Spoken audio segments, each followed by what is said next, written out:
Shri Ratan Tata,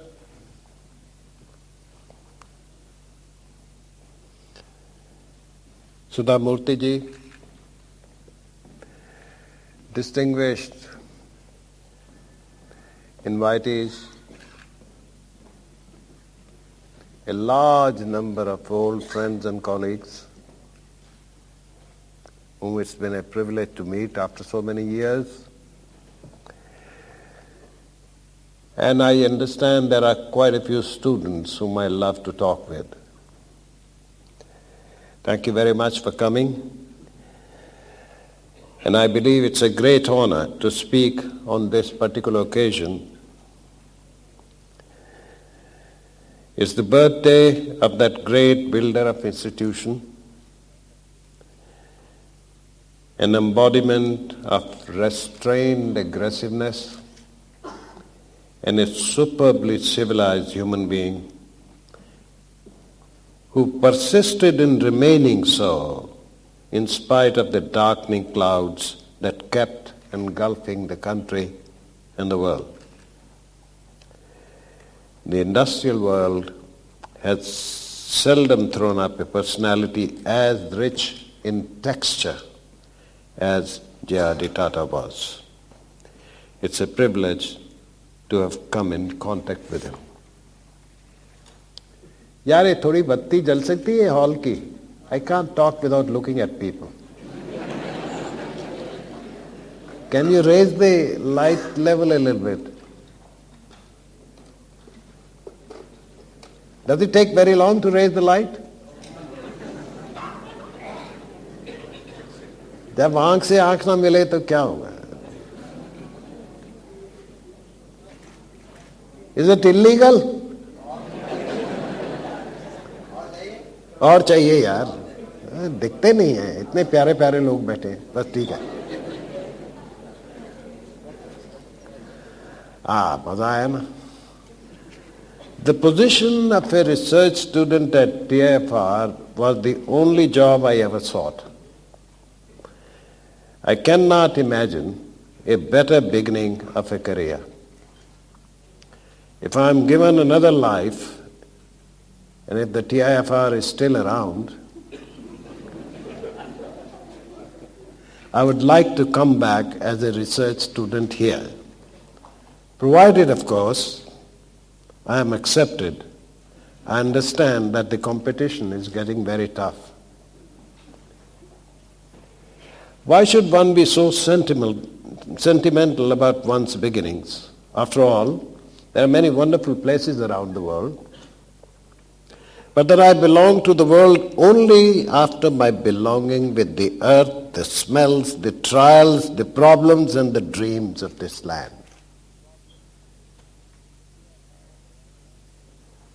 The TIFR provided me an opportunity to do some reasonably good science, but simultaneously its environment encouraged engagements beyond the formal contours of science. In this lecture, I would not dwell too much on the science I did here or elsewhere. Instead, I would expose my struggles in which joys, spirituality, and perspectives of science commingle with larger issues that demand simultaneous attention to the intimate and the cosmic. My sorrow remains that such a mindset is getting more and more rare, especially amongst the powerful and the affluent and the dominant in the world. I believe that only those who inhabit the perceptive and intellectually honest corners like TIFR, गलती तो नहीं कह दिया? Is this true? Perceptive you might be, are you intellectually honest also? Only they can further a way of thinking that might provide this solitary ingress to a world that is secure, to an India that moves ahead to build a peaceful and inclusive society. That's important. I will try to explain why. I was on the rolls of TIFR for 34 years. I think it was bad. If I had been here 1 year longer, I would have got a pension. I don't have any pension. Even after my name ceased to be on these rolls, I did not feel that I had departed. There was an infectious element seeded into the environment of the Institute that has stayed with everyone who spent time here. It would remain a mystery as to how it came about. I'm not even sure that it was all planned beforehand. Was it merely the result of a blind faith on the part of our founder that the right chemistry would automatically develop if some excellent young people were put together in a free atmosphere and allowed to do their own thing? I don't know whether he realized that in order to do your own thing and develop the right chemistry, one of the important things is to have a nice canteen. It was very nice. Have you kept it nice? I don't know. It was excellent. Sometimes this institute was called a building attached to that wonderful eating place. And many new ideas really. I remember from my work here that large number of ideas and things grew, even agendas grew, while taking coffee in that canteen. Some of us spent most of our day only in the canteen. I think that should be made compulsory sometimes. One of the joys of having been involved with the Indian science and academic world for nearly all of its 50 independent years is that one meets friends everywhere one goes. I'm embarrassed when in the Hindi heartland I'm often taken for that famous writer Yash, the Marxist writer, great writer. Even in print they spell my name as he used to do. I'm not so embarrassed when many people think that I'm a social scientist. I mean many people who are not themselves distinguished scholars in social sciences. These latter, the scholars in social sciences, very quickly find me out. Before I have uttered more than a couple of sentences, partly because I do not refer to the work of other scholars, but of other workers. Social scientists call their colleagues as scholars, and scientists, physical scientists, refer to their colleagues as workers. There was a great difference in this. I don't know what happened. I think it should be the other way around. Social scientists should be less conscious of class than physical scientists. Why is that so?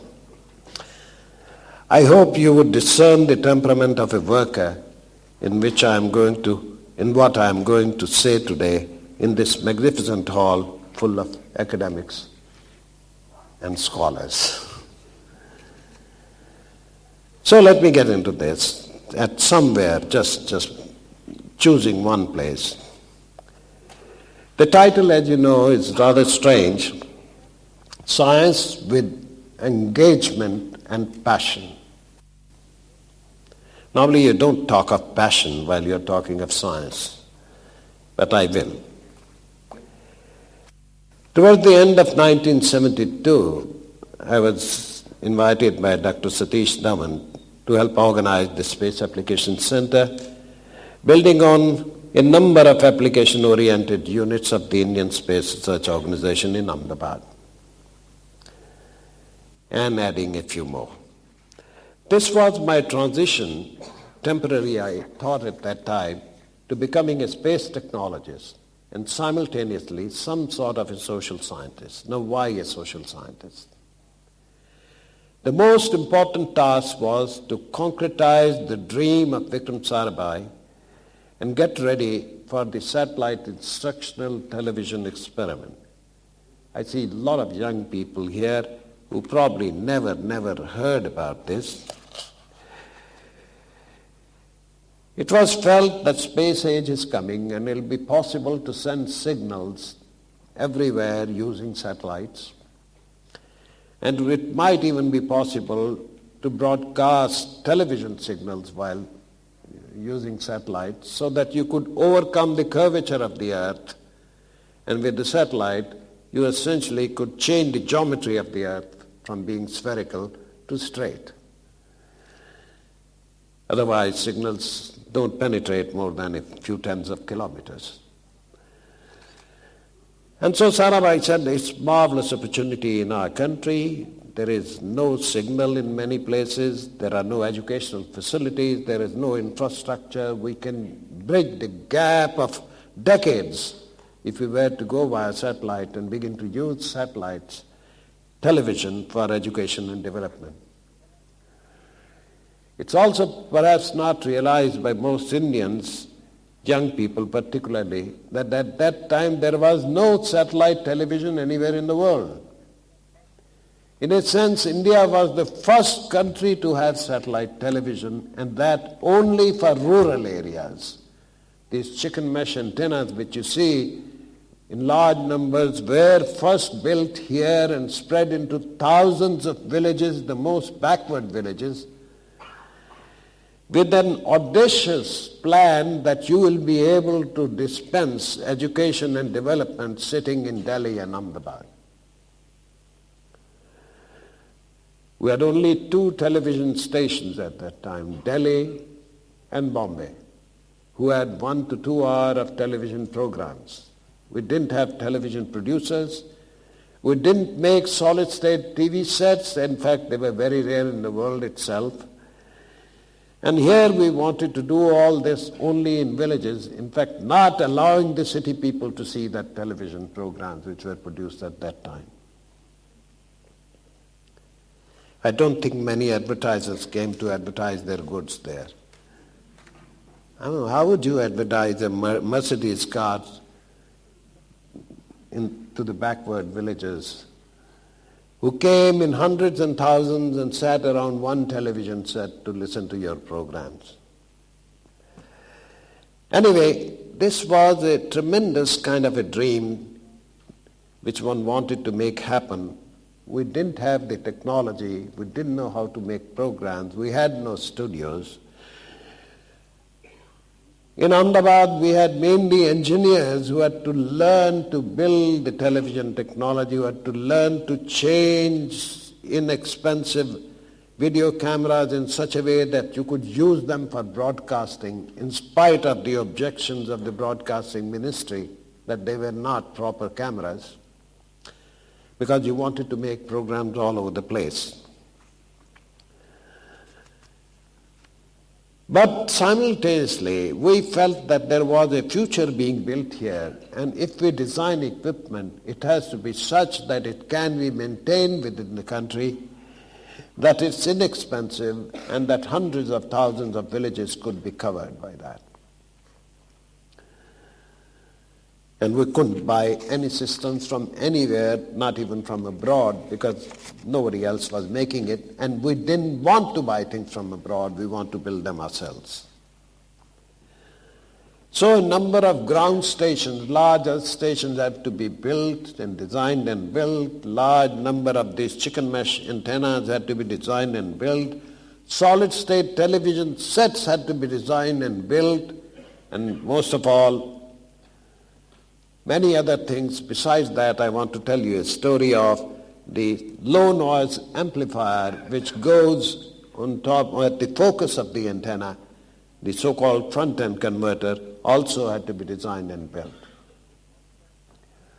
This was a joint experiment between Indian Space Research Organization, the All India Radio, which was the predecessor of Doordarshan, and NASA. Because we use a satellite loaned to us by NASA, who built a special piece of equipment to be put there for the experiment to be done here for 1 year. This piece of equipment, one transponder, was specially designed with our people working with them in Washington. Now this front-end converter, we said we will design, We said we'll do all the sociological work, the sociological evaluation, the program production will all be done here. So our young engineers in their early 20s, they designed a front-end converter. We tested it. We tested it for heat and cold, and the only heat source, hot chamber we had was the sun, and only cold chamber we had at that time was a rickety old refrigerator. And we were delighted that they worked fairly well, and we sent it to NASA for evaluation whether we should produce them in very large numbers. That's not mine. Is it distracting? Shall I do something? Yeah, maza hai, khel hai. We sent it to them, and within a week came a telex. Nonsense, you don't know how to build them. The only way you'll be able to make them before the experiment is to send your engineers to our labs in Goddard Space Flight Center, and that's the only way experiment would go. I was very disappointed. I had long sessions with these young engineers to find out what was the problem and how we could alter the design in order to overcome the problems, because there was tremendous temperature sensitivity. And after I was convinced within a day or so, I sent back a telex to NASA saying, no, I shall not send my engineers to Goddard. We are confident that we'll be able to send you another design within 2 weeks. And please excuse us, we'll not send them. We want to design them ourselves. And simultaneously, I sent telexes to half a dozen of our radio astronomers and people who knew sensitive amplifiers, Govind Sarup, Radhakrishnan, Joshi. You know, one of the terrible things is, whatever I've done, wherever I've done it, somehow TIFR came in. These are TIFR people. They are radio astronomers. And here was a space-based receiver, and normally people would say, what do they have to do with space-based receiver? They have to do with it because they are dealing with faint signals, and they must have very little noise. They must have great stability. I said, will you please come, drop everything and come immediately. I want you to review a new design which we have done, and you must come. And they came within 3 days, all of them. And we went through 2-3 days of looking at the design. We produced the 6 odd numbers, sent them to Goddard Space Flight Center, and within 3 days we said, fantastic, what have you done? They are marvelous, they're perfect, and go ahead and build them. Now, what I want to say here is that it was important that we did it ourselves, because after that the self-confidence of the people in this center, in the place, increased tremendously. These very young people who went on to do enormous number of things. Unless a taste for creativity and discovery is established early, it will never come. I believe that a civilization that protects its young from the hassles of doing things themselves also deprives them of great joy and ultimately leads a society into a state of permanent dependence. मुझे डर लगता है थोड़ा उधर जा रहे हैं. Then came, I don't want to go to everything, in 1972 NASA launched the first remote sensing satellite to observe the Earth, called ERTS-1. While communication satellites abolish distance, with the remote sensing satellites, it's possible to go away and look at ourselves from distance, so that you can see forests while on the ground you were aware only of trees. You can see relational aspects. is strange that sometimes in order to realize the truth of things, you have to go away from things. Perspectives are required, very important things. Perspectives are required not only for remote sensing, perspectives are, I think, required also in matters which are personal, social, and political. We could do with a lot of perspective in dealing with all manner of problems which plague our country at the moment. Well, if we didn't have a perspective only of a few hundred or few thousand years, as we normally have, we won't be demolishing mosques or temples or whatever it is. If we had a perspective extending back to coming of life on this planet, then we'll begin to see in a different manner. This is what we need to develop. We should remote sense our being on this planet. So we wanted to grow remote sensing at the Space Application Center. It was very new, but it happened fairly well. And in fact, as it has happened, you all know, we probably have some of the best civilian remote sensing satellites in the world, competing with America and France and everybody else. And this has happened within the country, and it began there, the sensors. I don't want to go into the detail, but I must mention a story. We wanted to develop it, and everybody who came from outside and some from within said, "Arey, remote sensing, very difficult discipline. There is no remote sensing in the country. The only way you can develop it is send some engineers and scientists abroad for 2-3 years, let them learn it and let them come back, and then they will do it." My question to them was, it had started only 2-3 years ago by the Americans. Where did the Americans send their scientists to learn? If they could learn by themselves, we can too, and maybe we'll go a slightly different way. And so I came again to TFR. I asked 2-3 of my old friends, one who was doing infrared astronomy, another who had set up the first indigenously built computer here, Kamath, George Joseph, and Baldev Sai, somebody who had done nuclear physics. I said, "Come on, yaar, you come to Ahmedabad." I said, "What for?" I said, "You develop remote sensing." "What is that?" I said, "Nothing, this little pamphlet I'll give you, look at it. After 2-3 weeks you tell me. Please come, this has to be done." Tremendously great challenge. They came. ये दोस्ती का फायदा तो होता है ना.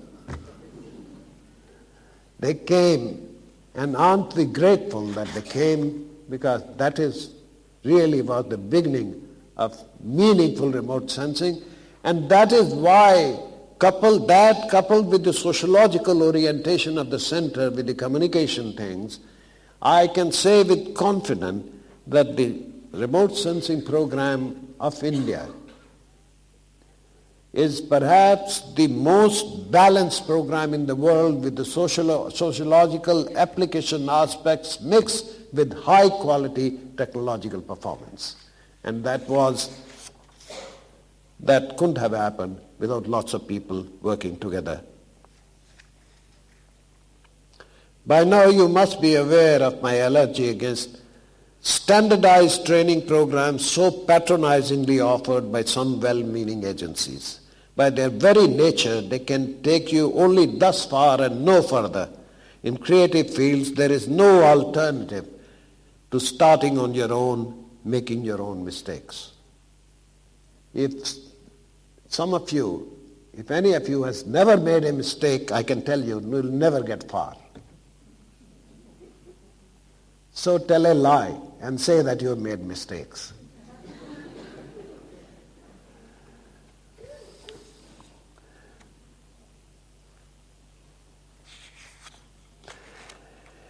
It's all right to have an ordinary, a very grandiose kind of thing, I'm going to develop India and so on, and then you find that it's not so easy. How do you know, sitting in Delhi and in Ahmedabad, what is good for people living in Basta, in a small village. And you begin to be humble. I must have gone to thousands of villages at that time to install and inspect, and connection with the rural India really became very deep for most engineers there. And when you do succeed technologically, as one did, the usage things are put to are not what you had dreamt of.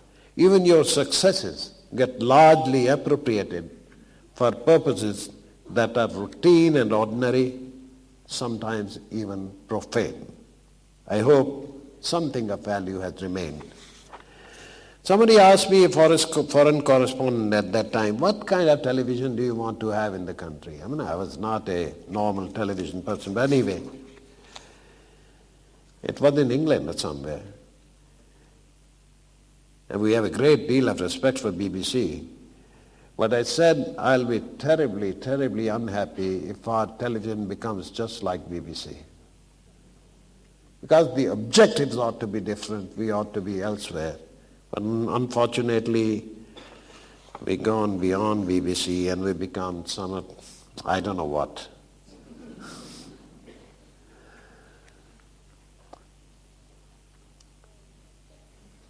So we learned to build studios, modify equipment and so on, and we even got, surprise of surprises, for the first time in history of India, the right to make programs ourselves, though we didn't belong to Ministry of Information Broadcasting. Nobody could make programs before that, except Ministry of Information Broadcasting. And I said, I'm going back. If, being in Ahmedabad, one cannot get connected with the content of what's to be done with this massive experiment, technology alone will not do for me. We have to do this. We have to get involved in some of it. We'll learn, we'll involve a whole lot of other people. We'll do it differently.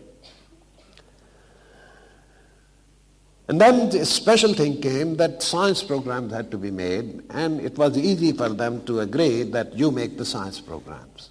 And we were in trouble. We had no studios.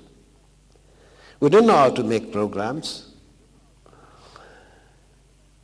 And worrying about what to do sitting in Ahmedabad, I suddenly remembered again my friends in TIFR with whom I had been working. We'd been working together on educational programs. Bharat Gaonkar sitting there, Vijay Kulkarni, and others, you can point out. I told my colleagues, look, if we have to make science programs, I think the studio has to be in Bombay. Well, where do you get a place in Bombay to set up a studio with no money to give for it? They said, well, Vijay Gaonkar and myself, we had worked with Madhuri Ben Shah. Madhuri Ben Shah was the education officer of Bombay Municipal Corporation for the municipal schools in Bombay. And so I picked up the telephone, I said, Madhuri Ben, madad chahiye. And she said, anything for you, Yash. I said, you know, near Grant Road, you have a building, there are 2 or 3 tall rooms there. Can you give me 2 for setting up a studio? She said, what for? And I explained. She said, okay. So next day we left with the equipment and we started set up a studio in Grant Road buildings. No rent, no nothing.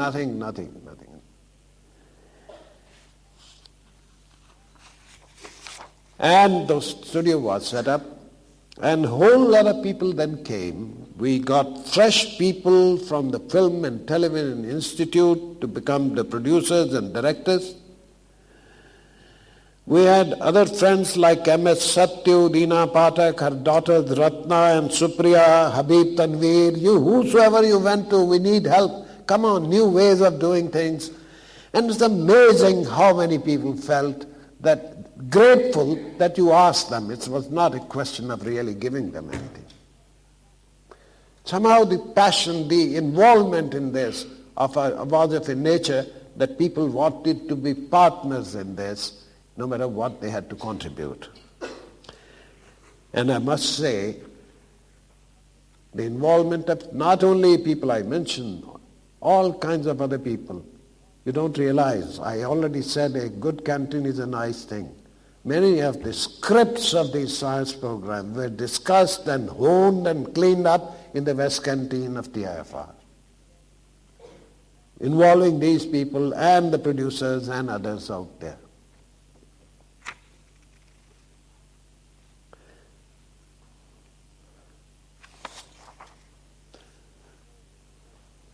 So this working brought us into a relationship, close relationship with people, some of which has remained with us.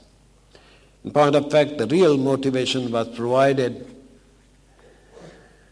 by a negative feature of space broadcasting, which we discovered right away when we found that we didn't know how to make programs for Bastar sitting in Ahmedabad. We had 200 social scientists working with us. We had created needs assessment surveys, all kinds of things. Unless you go and you can touch a person and sit with him and drink his tea, a coffee, a be with him, you don't know what to do, how to talk, what to talk about, what is important from far away. So if you have distance bridging technologies, sure, you can bridge the distance, gap of decades in some sense, but unless you are careful, you can also be alienating, you can be patronizing, and you can be indoctrinating. And I wouldn't be surprised. I personally believe that a lot of problems of the present-day world arise from the fact that we don't realize it. We're very happy to see the matches and so on from everywhere. I used to be ecstatic telling everybody when I was selling the idea of space that maybe we'll awaken to an era. It's a new ethical input. That if we can see that others' children also cry like our children do, then probably a thin universe of intimacy will descend on the planet and we'll march towards a new kind of a world.